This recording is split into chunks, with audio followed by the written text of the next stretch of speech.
On Friday, May 29, 2020, just after sunrise, police units quietly traversed a tranquil street in Uxbridge, inside one of the homes. What the police discovered was merely the beginning. A network valued at nearly £1 billion. 18 months later, in December 2021, dock workers at Sheerness started unloading yet another shipment of refrigerated bananas. This was a routine they had followed countless times before, yet this time something felt amiss. One container was set aside.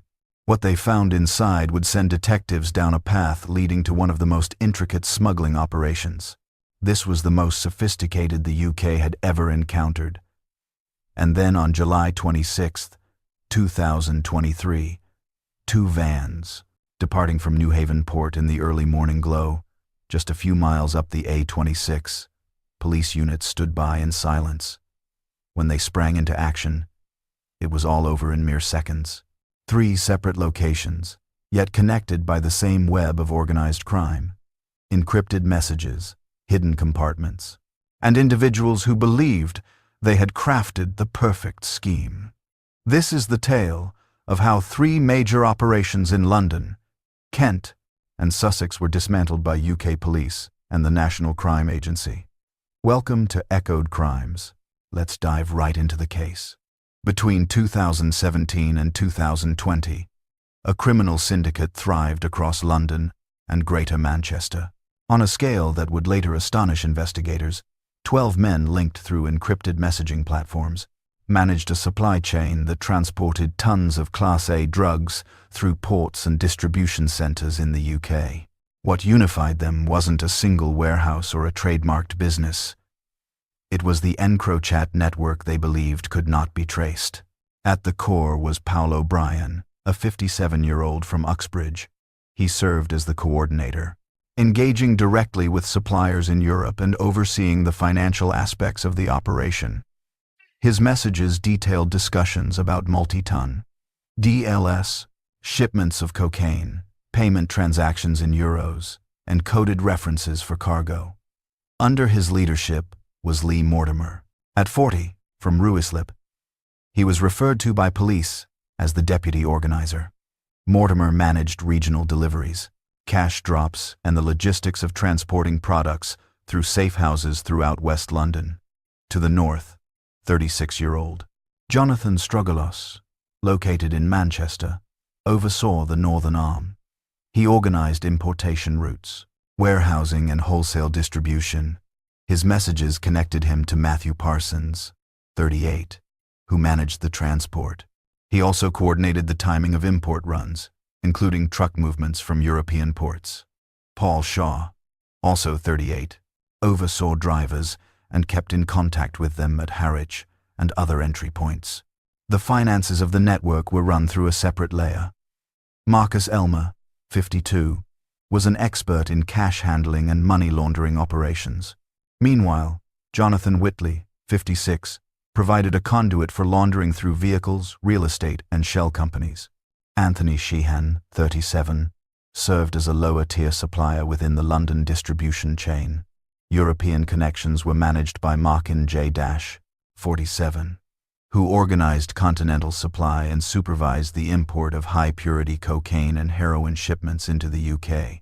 Liam Charette, 45, facilitated the delivery of shipments to regional buyers, while John Maguire, 65, and his son Ross Maguire, 36, handled street-level sales, the final connection between bulk, imports, and local dealers. Every conversation, every payment directive, and the route adjustment that went through Anchor Chat led to the sudden downfall of the entire empire. We'll dive into this shortly. What seemed like a random assortment of operators from the outside was actually a well-organized structure, a supply chain designed like a business. Each member had a specific role, every action meticulously coded, and every transaction concealed behind encryption. Every action. They thought it granted them invisibility.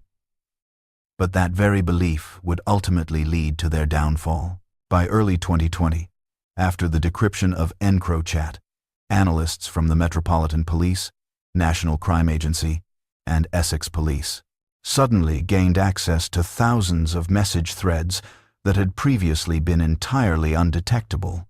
One name kept surfacing in conversations between the London and Manchester cells: Thomas Mahar. Having been convicted, Holier Maha was already serving time in 2020 for using his transport business to smuggle drugs and cash between the UK and mainland Europe.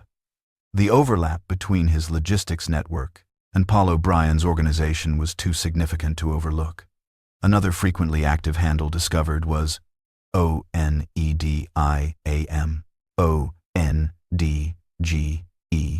which was already connected to Paul O'Brien through previous surveillance.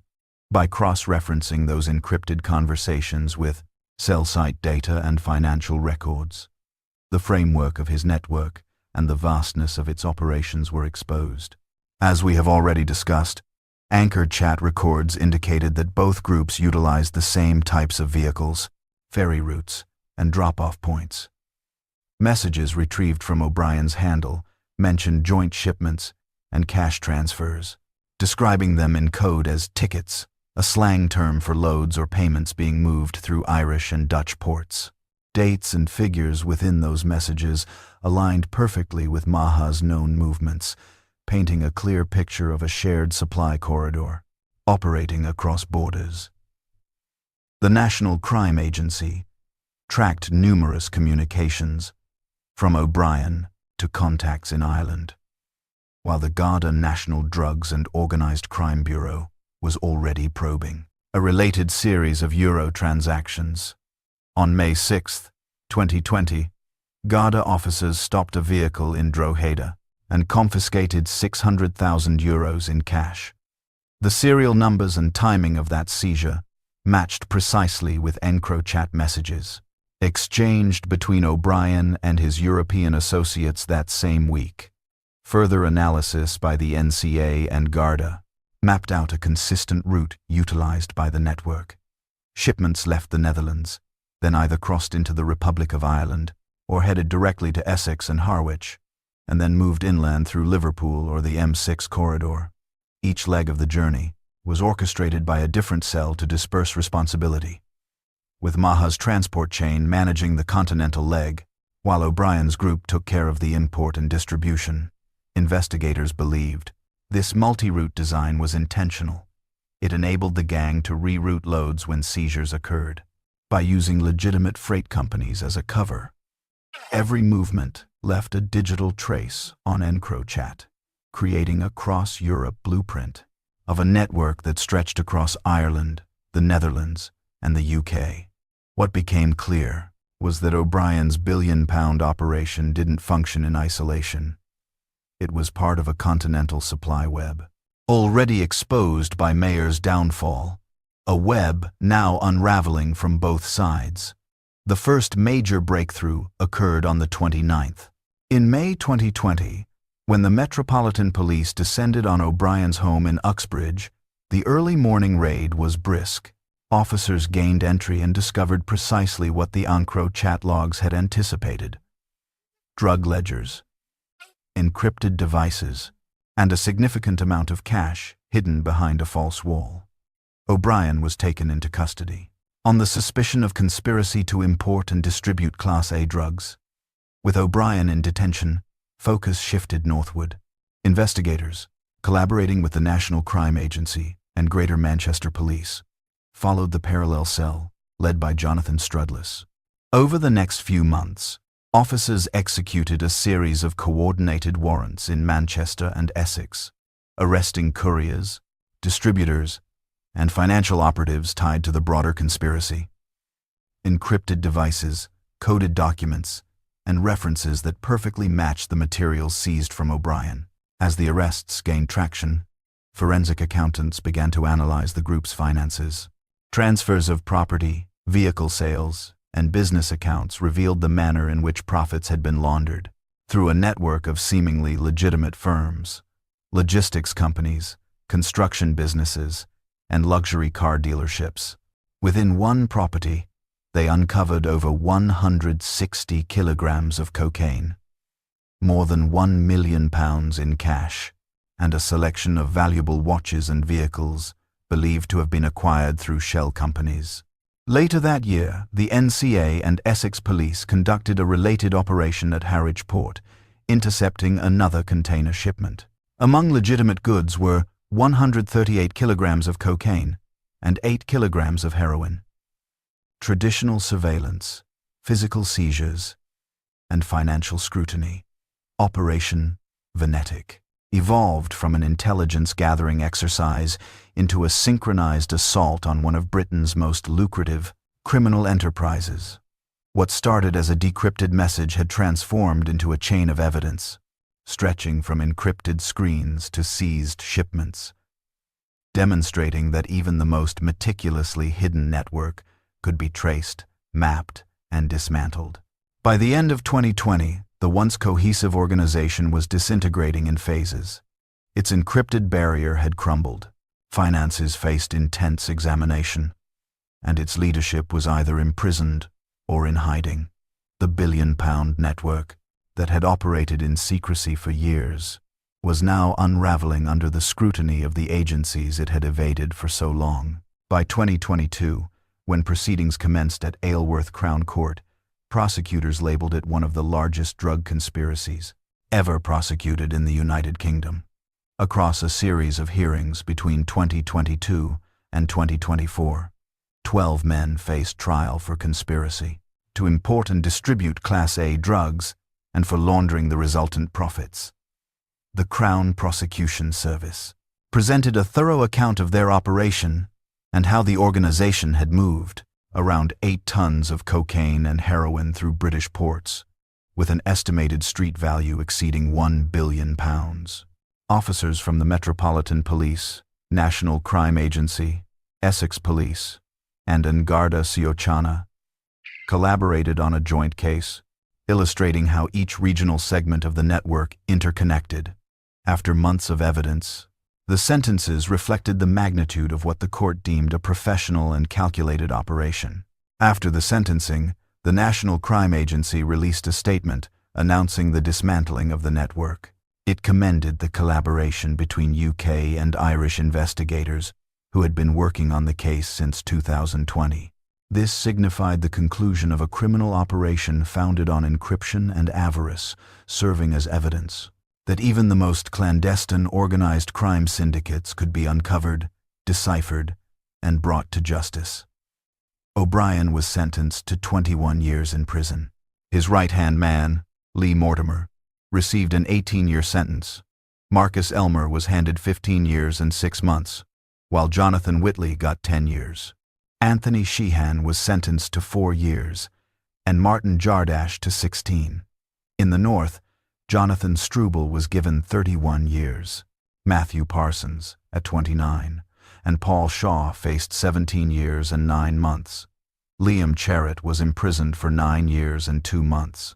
John Maguire was sentenced to 16 years and 11 months, while Ross Maguire received a combined sentence of 7 years and 7 months. The total length of their sentences added up to almost 195 years in prison. Between March and December 2021, a new import route began to catch the attention of organized crime detectives. At first glance, it looked like legitimate shipments of bananas, arriving from Costa Rica at the port of Sheerness in Kent. Each container bore the same markings, enprostund and an entases, identical supplier information, and the same cold storage packaging. There was nothing unusual about them. However, within months, it became apparent that one of the largest drug importations in British history was passing through those shipments unnoticed. The operation was run by a criminal network that utilized legitimate freight companies for cover. Inside the containers, blocks of cocaine were hidden among the banana crates, often wrapped tightly, in packages sealed against moisture. After the containers cleared the port, the gang would intercept them at quiet, industrial sites before they reached their designated distributors. One of those locations was a yard in Longfield, where group members worked overnight to unload the boxes filled with drugs. To conceal the theft, they substituted the missing crates with bananas purchased from supermarkets, ensuring that when the shipment was checked later, it appeared undisturbed.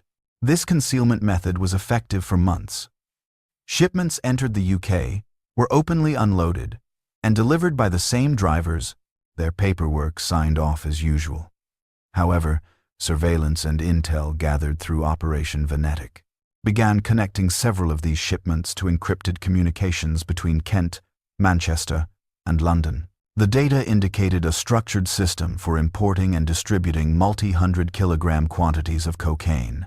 The turning point came when one container was flagged for inspection. Border Force officers, collaborating with Kent Police and the National Crime Agency, opened the crates and uncovered more than hundreds of kilograms of high-purity cocaine concealed beneath layers of genuine produce. What occurred next will be discussed shortly. But first, let's examine the entire network. Each member of the group had a specific role. At the core was Danny Smith, a 32-year-old from Orpington. Smith was in charge of the Sheerness importations, the mastermind behind, determining when and where each shipment would be picked up.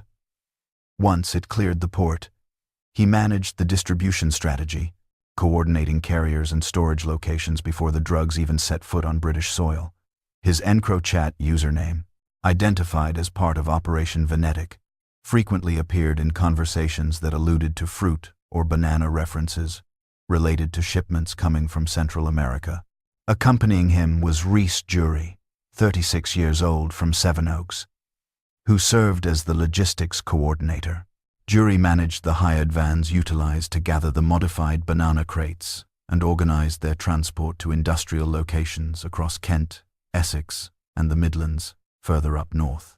Amir Manucheri, 34, and hailing from Manchester, provided the supply line connection. He oversaw the distribution of products upon their arrival in northern England. His presence on EncroChat was later linked to transactions involving hundreds of thousands of pounds in cash transfers, showcasing how money flowed just as smoothly as the drugs themselves. Two seasoned distributors, Christian Lee, 50 years old, from Sunderland, and Christopher Sharrock, 31, from Wigan, held control over the subsequent phase of the network. Lee managed deliveries throughout the northeast, while Sharrock functioned as a port handler and loader, coordinating with drivers who had direct access to the docks. Their operations were supported by Nicky Fusedale, 42, from Norton, Tyne, and Ware, who oversaw one of the warehouse storage facilities used for temporarily holding the shipments before redistributing them. Taking charge of the network's finances was Addison Curtis, 37, from Margate. He facilitated the laundering of profits through a blend of personal and business accounts, circulating cash via fake invoices and shell companies. The group's encrypted communications traced back to usernames such as Tunes, Big Wheeler, and Rocket, providing detailed directions for transporting loads across the UK. They adhered to strict security protocols: no names, no phone calls, no direct references to drugs. Hence, every directive was encoded, and each message was erased after delivery. By the time the network was uncovered, detectives had mapped numerous routes departing from Sheerness and leading to warehouses in Longfield, Manchester, Sunderland, and Teesside. Each path, every handoff, and all payments formed a unified logistics chain, specifically designed to convert legitimate banana imports into a continuous stream of cocaine shipments, supplying every corner of the nation. Following the initial seizure at the Longfield Industrial Yard, Kent Police and the National Crime Agency embarked on the meticulous task of charting how the shipments navigated through Britain's distribution network. Their investigation, which spanned most of 2021, revolved around a single inquiry: how had more than 1 ton of cocaine entered the country unnoticed? A surveillance team established a post near the Longfield Yard, where the first container had been traced. From the roadside, officers observed vans arriving late at night, frequently within hours of containers being cleared through customs at Sheerness. The same vehicles consistently appeared, each time picking up boxes, lingering for less than an hour, and departing in a convoy. When one of the higher-profile vans was ultimately stopped, Police found banana crate labels and packaging remnants in the back, the exact type utilized on legitimate Costa Rican shipments. Forensic examination later verified that these labels corresponded with the original container manifests, confirming that the boxes had been altered after leaving the port. Inside the van, they also discovered remnants of compressed wrapping tape identical to that used to seal cocaine blocks. At the Longfield Industrial Yard, Kent Police and the National Crime Agency began the meticulous process of mapping how the shipments navigated through Britain's distribution network, with their investigation lasting throughout most of 2021. Their focus was on a singular question: how had over 1 ton of cocaine managed to enter the country under plain sight? A surveillance team set up their operation near the Longfield Yard, where the initial container had been tracked from the roadside. Officers monitored as vans showed up late at night, often just hours after the containers had been cleared through customs. At Sheerness, the same vehicles appeared again and again, each time collecting boxes, staying for less than an hour, and leaving in a convoy. When one of the high-profile vans was finally apprehended, police uncovered banana crate, labels and packaging remnants in the back, the exact type used on legitimate Costa Rican shipments. Forensic examination later revealed that these labels were consistent with the original container manifests, demonstrating that the boxes had been tampered with after leaving the port. Inside the van, they additionally found traces of compressed wrapping tape, identical to what was used to seal cocaine blocks. After recovering from the seizure at Sheerness, law enforcement expanded their surveillance and pinpointed several important yards and storage facilities used by the group. The pivotal moment arrived when detectives traced a collection of EncroChat messages directly to the Sheerness network, despite the system having been compromised 3 years prior. Under the banner of Operation Venetic, the analyzed data continued to provide insights as experts sifted through the accumulated decrypted material. Within those discussions, investigators uncovered coded messages detailing the planning and logistics of transferring between 30 and 100 kilograms at once. These consignments were cleverly concealed among shipments of bananas. Each message contained pieces of critical information. By late 2023, following months of collaboration between the National Crime Agency, Kent Police, and various regional organized crime units, law enforcement prepared to take action. In October of 2023, simultaneous arrests took place across Kent, London, Cambridgeshire, Staffordshire, Manchester, Cleveland, and Northumbria. The raids were executed within hours of one another, hitting all known locations associated with the EncroChat accounts, including private homes, warehouses, and rented storage spaces. Officers confiscated encrypted phones, laptops, ledgers, and substantial amounts of cash. The estimated street value of the smuggled goods soared into the hundreds of millions of pounds. These coordinated arrests signaled the downfall of one of Britain's most advanced smuggling operations.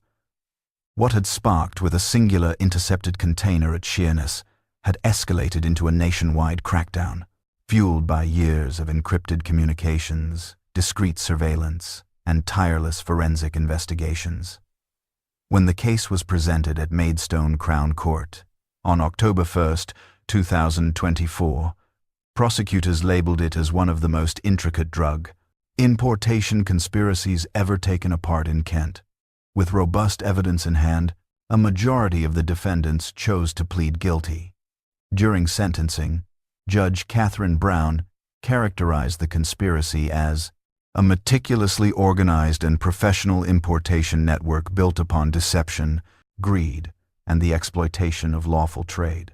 Danny Smith, 32, received 16 years and 8 months in prison. Reese Jory, 36, was sentenced to 13 years and 4 months for his involvement. Amir Manucheri, 34, ended up with a sentence of 13 years and 8 months. Christian Lee, 50, was handed down 19 years, while Christopher Sharrock, 31, received an 18-year sentence. Nicky Foosdale, 42, was sentenced to 14 years in prison. Addison Curtis, 37, was given a 2-year suspended sentence. a 34-year-old man from Manchester, whose identity has not been publicly disclosed, was also found guilty in relation to the conspiracy. His sentencing is still pending. Separate proceedings are expected to occur at a future date. However, as of now, there haven't been any further public updates regarding his situation. Altogether, the group was sentenced to over 90 years in prison. While the Sheerness network was being dismantled, another smuggling operation was already gaining momentum, this time through the serene docks of New Haven. By the summer of 2023, Sussex Police and the National Crime Agency were closely monitoring the activities of an organized crime group operating between Belgium, France, and the United Kingdom. Intelligence indicated that large-scale drug shipments were underway. As the Sheerness network was taken apart, a different smuggling operation was already underway, this time navigating the tranquil docks of New Haven. By the summer of 2023, Sussex Police, along with the National Crime Agency, were monitoring the activities of a sophisticated crime syndicate. This operation was active across Belgium, France, and the United Kingdom. Intelligence indicated that substantial drug shipments were being transported through the port of New Haven, concealed within commercial freight shipments arriving from mainland Europe. What seemed like ordinary haulage runs were actually a meticulously orchestrated operation transporting cocaine and ketamine. At the heart of this network was Charlotte Moore, a 32-year-old from Hull, who served as the UK coordinator. She coordinated shipment timings, collection teams, and the vehicles that would rendezvous with the trucks. Once they passed through customs, her partner, Stephen Norris, 36, assisted with logistics and communication. Earlier that year, the couple had already caught the attention of the police due to an attempted import in May 2023.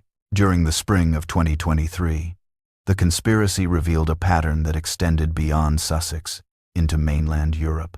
In early May, Border Force officers at the Calais Eurotunnel intercepted packages on a ferry route that, at first glance, looked like regular freight.